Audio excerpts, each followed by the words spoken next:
What is up, Edison Duelists? This is Dionysus, aka Young Puds, coming at you guys on this fantastically wonderful Wednesday with some more shameless hype beast Gigavise content. So I want to address the allegations today. What are the allegations? The allegations are that despite Gigavise's meteoric rise in popularity, Blackwing is still the best deck you could be playing in the format. And folks, I really think that's just wrong. The main argument that I'm hearing is that, well, Blackwing can break the Gigavise board pretty easily with like Shura, Black Whirlwind, go into Gale, make Black Rose Dragon, and nuke the field. And I agree. They do have one of the easiest times breaking the board. And they can also side in to all the hate effectively. However, I just don't think that's enough. So I've got 3 games here where we can just show off how powerfully dominant Gigavise is into Blackwings. And let's see if we can really figure out why Gigavise is so favored in this matchup. So here is a good example of it. Of course, we have just blown our opponent out with the Mirror Force, and then now we do have a Heavy Storm, which is being stopped by Solemn Judgment. But all we have to worry about here is an Icarus attack, which is dead, and a Dimensional Prison. So pretty straightforward here. I'm just going to go ahead and go Lone Fire into Gigaplant, give it the Supervise. And here we are just going to make Nettles. I don't have a read on Dimensional Prison. I was playing around like Torrential Mirror Force, something like that. So we are going to get deprisoned, but then we have the DDR to bring back the Stardust. He is going to be able to continue playing. So, I'm not saying Blackwings are just, capitulating instantaneously, because that's not the case. He's going to, be able to run over a good amount of our board. But I think that Gigavise just has a way, way higher ceiling. I think they have to invest less. So all the big Blackwing plays really require quite a good amount of investment, of commitment, like just the mechanic that like Gale and Bora have, where okay, yeah, you can special summon them for free, but that's still a card coming out of your hand. We're not pulling cards out of our deck for the most part. Black Whirlwind, of course, but Blackwing, they pretty much have to put their cards on the table. And their plays make a level 8 synchro, that kind of thing. It's just not strong enough. Here, I think our opponent probably should have gone for Dark End Dragon, but I guess he wanted to keep the Icarus attack up. When I see that he chooses to not make Dark End Dragon, I say, okay, well that's the that's the most blatant Icarus attack I've ever seen in my entire life. So we're gonna try and play around it. I would have gone for a Titanial first, but he's just gonna go ahead and gun the Icarus, and that is perfectly fine with us. We'll just use another fertilizer. Since there's no set, since there's nothing else here, both Gigaplant and Titanial could get run over by like a normal summon Search Kalut. So I'm going to go ahead and go for Gigaplant, because Gigaplant sticks. That's going to be much, much higher. And that's the other thing that I think gives Gigavise this real strength against Blackwings, is that when you enter into these simplified game states, which honestly happens pretty fast, Blackwings, their Icarus attack is going to simplify the game state down pretty quickly. A lot of their traps are just trading 1 for 1. So you're going to enter into these simplified game states. And then our cards like Gigaplant, like Miracle Fertilizer, like DDR, these are cards that, really snowball advantage in a simplified game state. And Blackwings just don't have anything to the same degree. So I would consider Blackwings to not be a very good deck against Gigavise. So you can see here we have our opponent on the ropes. We're entering a top decking situation. Dad isn't even viable. Dad is definitely a good card. Royal Oppression here is even a good card. But these are cards that, require... Dad is very specific conditions, and Royal Oppression, I could still normal summon through it. It's not as guaranteed of a win. Here, he is going to go ahead and normal summon a Bora. We'll use Raigeki Break, destroying the Bora to interrupt Black Whirlwind. And then we do find a Mark of the Rose, which is perfect. And he is going to just draw and set a Vayu. Pretty easy to get a read on what's going on there. He does draw a Kalut this time. And he is going to go ahead and normal summon the Kalut, get himself a Blizzard, going to be a powerful comeback card. However, he has made a crucial mistake, and that is giving us a target to hit with Mark of the Rose. So we're going to go ahead and Mark of the Rose, steal the Kalut, wanting to play around Torrential, Bottomless, or anything, and reduce the impact of the cards on the field. We will go ahead and attack with the Kalut, and then main phase 2, tribute summon the Gigaplant. That does get met with Bottomless, but I am not at all concerned. We do have the Mark of the Rose. We're getting a lot of life points, so even in the face of the Blizzard, this is all perfectly fine. So he is going to summon out the Gale and then special summon the Bora. Punch in for 13 and 17. Here he has a lot of different choices, and ultimately he does decide to not synchro summon. Probably worried about this set being a torrential or bottomless or something like that I'm maybe holding for the synchro summon. This also, represents that the set could be something like Icarus attack. However, that does mean that we are just going to have easy GG, take the Bora, attack over the Gale, and that is going to be game. So I think you probably want to make Armor Master there, but hindsight is 2020. He didn't know that my set was just Threatening Roar. Very easily could have been something real. And then here, once again, we are going to draw very good. And not to be outdone, our opponent is going to have not one, but 2 DD Crows. So definitely has some sufficient interruption on deck to interact with our plays. We have that Fertilizer in hand, so we're just going to go ahead and disrespect that back row and try and attack. And we do summon the Gigaplant, which of course will get Bottomless. No reason to Book of Moon, it would just get run over by Bora. This is totally fine, we can just come back next turn with the Miracle Fertilizer. Our opponent has no follow-ups to speak of right now to put additional pressure on, so he will just be swinging with the Bora. Totally fine by us. We're going to go ahead and fire the first Miracle Fertilizer. That is, of course, going to be met with DD Crow, and we are just going to passing. No sense in committing more. Once again, our opponent has picked up another Kalut, so now he's in a position where after getting this attack through, he's now threatening game just by normal summoning the Blizzard. So we're in a little more of a precarious position. Here we're going to use the Fertilizer for the second time, and we're going to get met with the second Crow, which is definitely super annoying.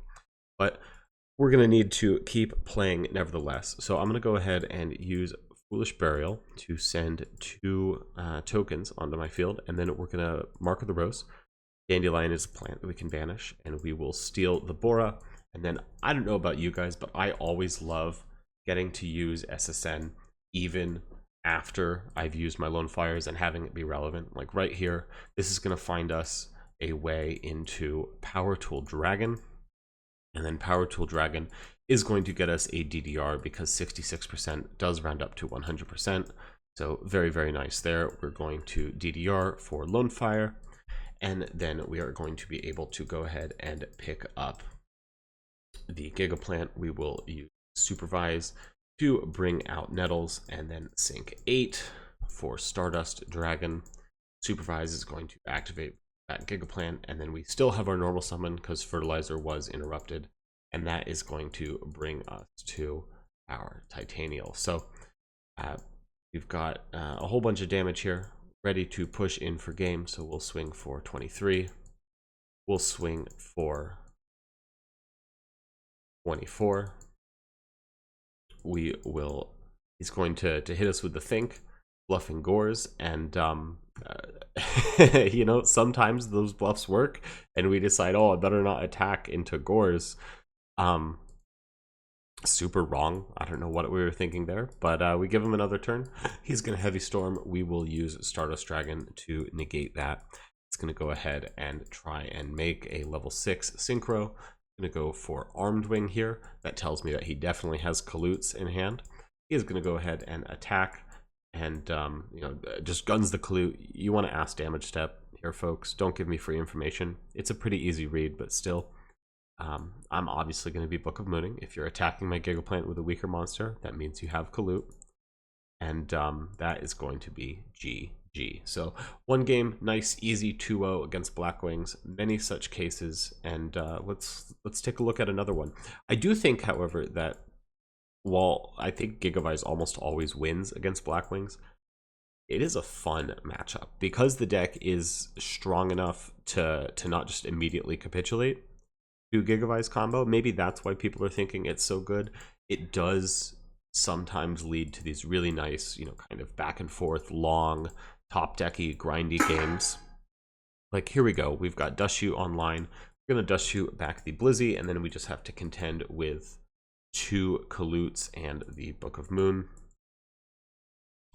Our opponent's going to hit us for 17, and then we are going to draw again. Once again, finding nothing super great. I am concerned about that being an Icarus attack. And then our opponent is going to draw another Blizzard. Hey, let's just check. Did he shuffle for turn? Last turn? Look at that. Look at that. He did not shuffle his deck. So, of course, he's going to draw that Blizzard again and immediately shuffle his hand. Ooh, we caught ya. We caught him. We caught him. In the replay, we caught him. Not a big deal. This is totally fine, I do think that is a little interesting that that's what he chose to do. Me personally, whenever I draw something after it's the same thing that got put back with Dust Shoot, I always check the log and I say, oh, look, I didn't shuffle. Then I show my opponent and I put it back. Our opponent chose not to do that. That's fine. I wonder if that is going to matter. It seems like maybe he's being punished a little because then he gets a second Blizzard. So, oh yeah, you want a Blizzard that bad? You get another one. He's going to fire a Heavy Storm here. That is really great. This is one of the really good things about Threatening Roar is that you can chain it to something like Heavy Storm and not lose. Mirror Force, Torrential, I'm not going to deny they can have more impact on the board. But Threatening Roar, it's just like a guaranteed I am going to live until next turn. Here we're going to pick up a Hidden Armory, and folks, we really needed to mill a plant off of that, and unfortunately, not able to do so. So instead, we're just going to set 1 Miracle Fertilizer as a little bit of a bluff and see if that can keep us in the game. And it looks like it can because our opponent is just going to swing with the Kalute. We're going to pick up another Supervise for turn, which we will also be setting. I'd want to... Maybe we keep the Supervise and we set the second Fert there. I don't really know. We're going to lose everything to Heavy Storm, and we don't want to be discarding for hand size. That just feels really, really terrible. So he's going to swing in for 14.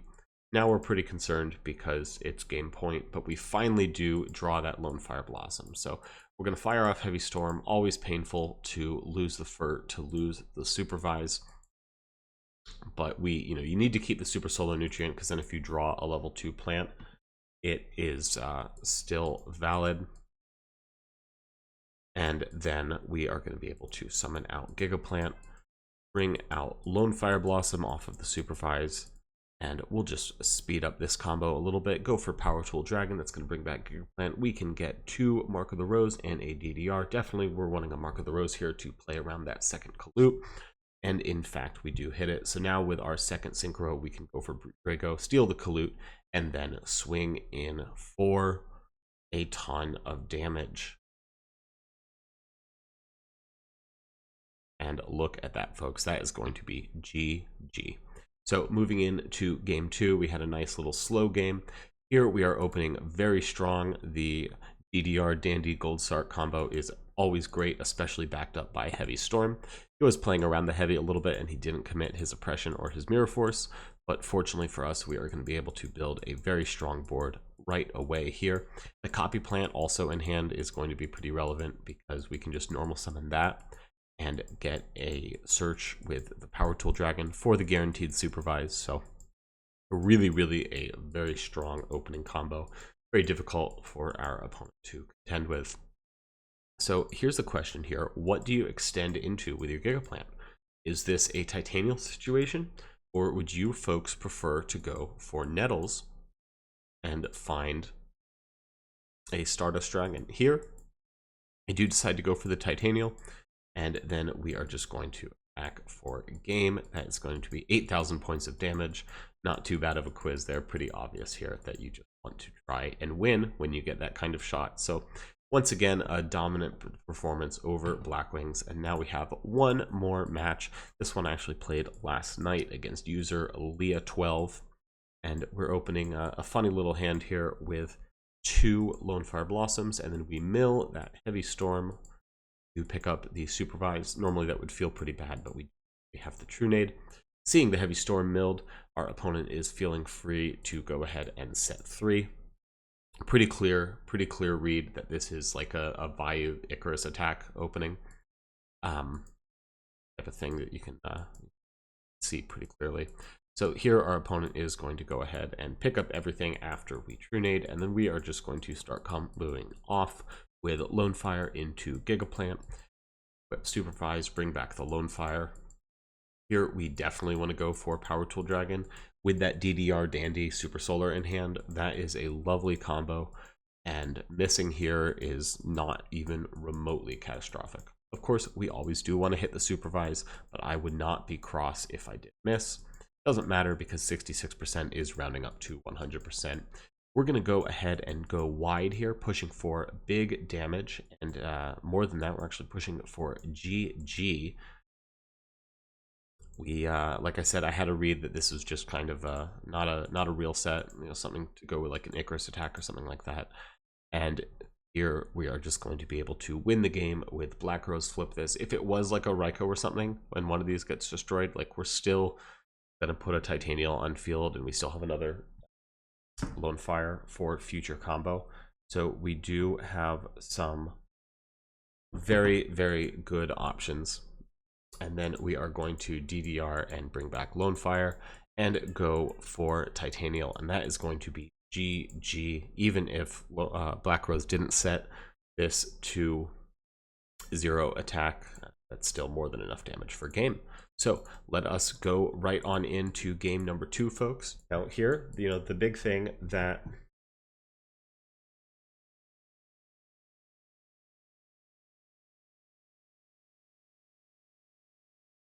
Black Wings does have, you can see it in our opponent's hand, is going to be that Fossil Dyna. And I'm going to go ahead and normal summon the Fossil Dyna and then set 2 and pass. So here we have the Royal Decree, we have the Book of Moon, and the Heavy Storm. So a little tricky here. I am going to decide to set the Decree. Honestly, folks, you probably just want a Heavy Storm here. That would have been really nice to get our opponent at least down to half life points, and then the MST would still eat the Decree either way, but then we just wouldn't have a Judgment to worry about. Meanwhile, we are going to get swung over for 3,000, and now we are going to find a Gold Sark here, which could be very good at getting us to Lone Fire. However, our chances of survival are seeming very, very slim, and now they are none when that Fossil Dyna gets tributed for the Sirocco, and then Sirocco Pump is going to win the game. So probably should have set the Book of Moon there, but Solemn Judgment would have made that irrelevant either way. So what can you do, folks? That is the one thing. When Black Wings, they pull off their floodgates, Gigavise, and Gigavise doesn't have answers ready, or they don't have fast enough combo, it does really feel like we just can't do anything. We're completely shut out of the game. So I think that might also cause the perception that Gigavise is just inferior to Black Wings. Black Wings is still the best deck in the format. But again, I really couldn't think anything could be further from the truth. Here we are going to go for a Gigaplant right away. If our opponent cannot out this, then we are just in a fantastic 10 out of 10 position. If they can, they're going to have to spend some resources on it, and then we do still have plenty of follow-up with Lone Fire. I think Raigeki Break should be sufficient to protect it. Holding Book of Moon, because that is a really powerful answer to a Fossil Dyna that might stick. So just trying to kind of play a little conservative in that respect. Here our opponent is going to commit both the Shura and the Bora to the field, which again is unfortunate. We're going to Raigeki Break the Shura, but of course Bora is still going to get a Kalut off to clear the Gigaplant. Much better than having Shura resolve. Now we are admittedly on a little bit of a back foot. These are 2 sets. They're both Dust Tornadoes, but of course we don't know that. So drawing Titanial isn't a huge help either. So I'm just going to go ahead and set the Book of Moon and pass. It is going to eat a Dust Tornado, which frankly I'm okay with, because Dust Tornado is going to interrupt Mark the Rose. It's going to interrupt any of our future combos, even interrupt the Supervise. So once again here, we are going to go ahead and start off with Mark of the Rose, stealing the Bora. This is going to turn off any potential Icarus attacks, so it is important to do it first. And then even better for us, our opponent is going to decide to Dust Tornado that. They were probably thinking we had the second Giga in hand and needed to tribute it, but unfortunately for them, we do have a Lone Fire in hand. So we're going to summon out a Gigaplant, give it that Supervise that we just drew, and then go ahead and try and use Gigaplant's effect. That is going to be met with a DD Crow. So we will summon Nettles instead, just a little bit different, and then we'll go ahead and make Black Brute Drago, which is going to be very, very strong into a potential Kalute. You have another Gigaplant in graveyard already, as you can see.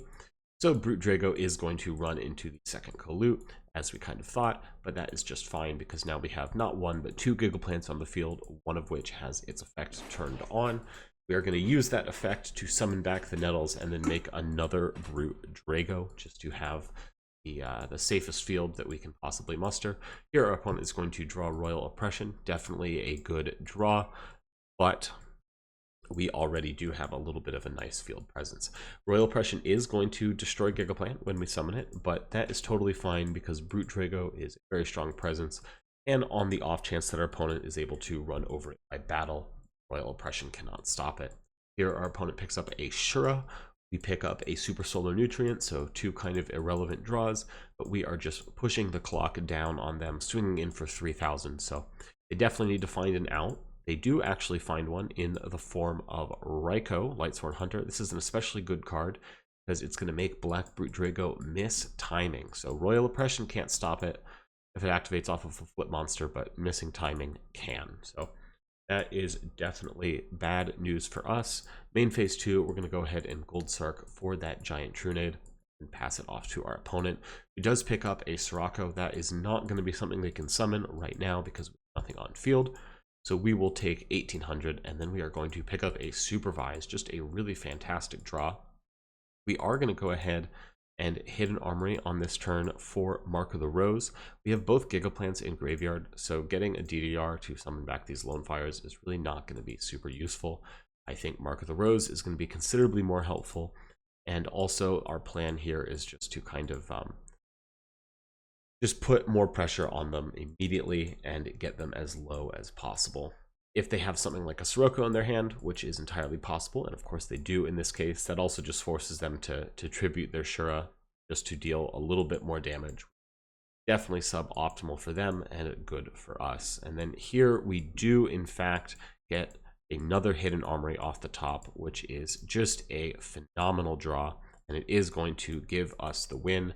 We are just going to be able to Giant Trunade to clear up the Royal Oppression, and then hit an Armory to get that DDR back, and then DDR for Gigaplant, equip Supervise, and bring back Titanial.